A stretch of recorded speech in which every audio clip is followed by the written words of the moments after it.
memarahi Israel karena kawin campur dan perceraian. Ya, ini hanya saya mau berikan pengertian. Jadi kenapa sampai ada perceraian? Nah, ini penyebabnya, ya.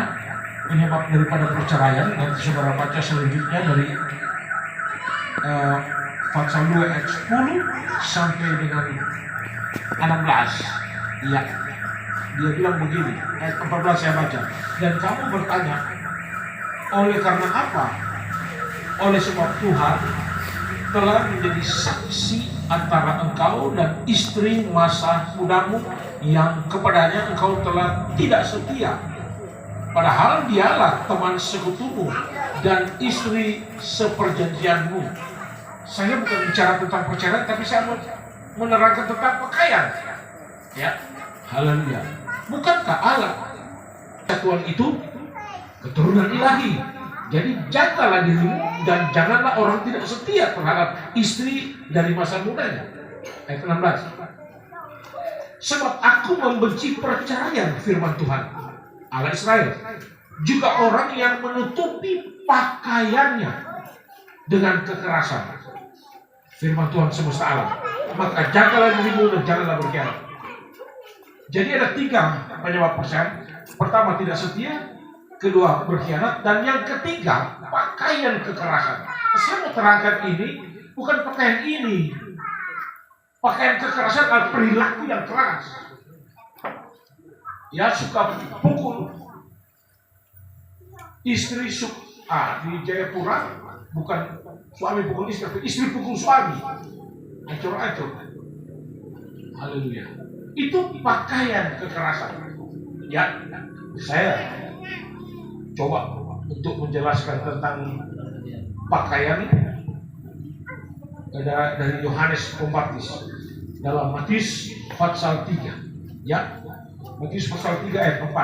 Ini pakaian Yohanes. Karena saya mau bicara tentang pakaian efod. Tunggu dulu. Pakaian dulu dimengerti. Ya. Matius 3. Matius 3 ayat 4. Yohanes memakai jubah bulu unta dan ikat pinggang kulit, dan makanannya belalang dan madu hutan. Ya.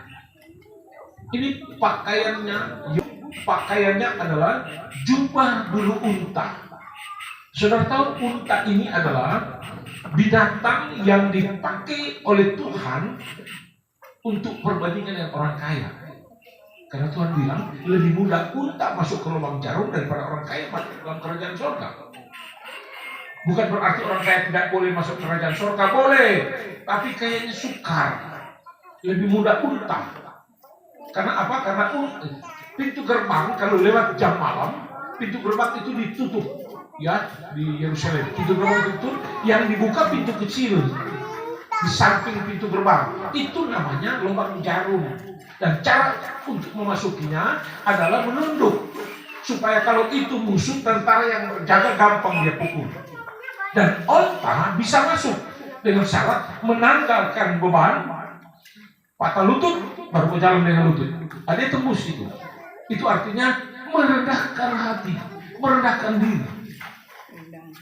Itu pakaian daripada Yohanes Pembaptis. Ikat pinggang kulit. Ini kelengkapan dari pakaian. Ada ikat pinggang. Ikat pinggang itu tanda orang bekerja. Ya, Tuhan katakan ikat pinggangmu layani aku.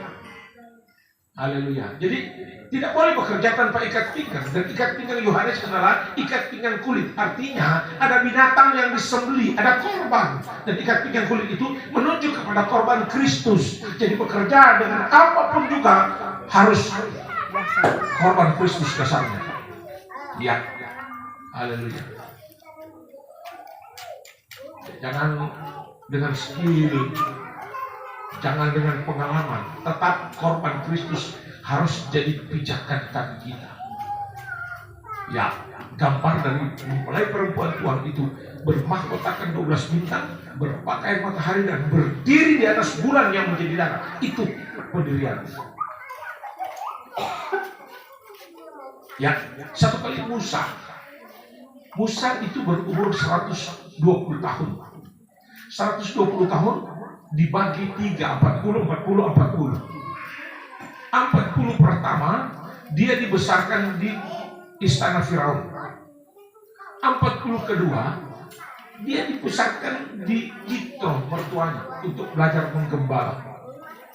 Setelah 80 tahun dia berjumpa dengan Tuhan di semak belukar yang menyala, dan dia amati kok itu semak belukar menyala tapi nggak terbakar. Ada apa di sana? Dia coba mau cari, selidiki di sana, keluar suara, Musa, tanggalkan kasihmu, sebab tanah yang kau pijak itu suci. Kasut selalu dua, kiri dan kanan. Itu disuruh tanggalkan 40 tahun di istana Firaun, dan 40 tahun engkau belajar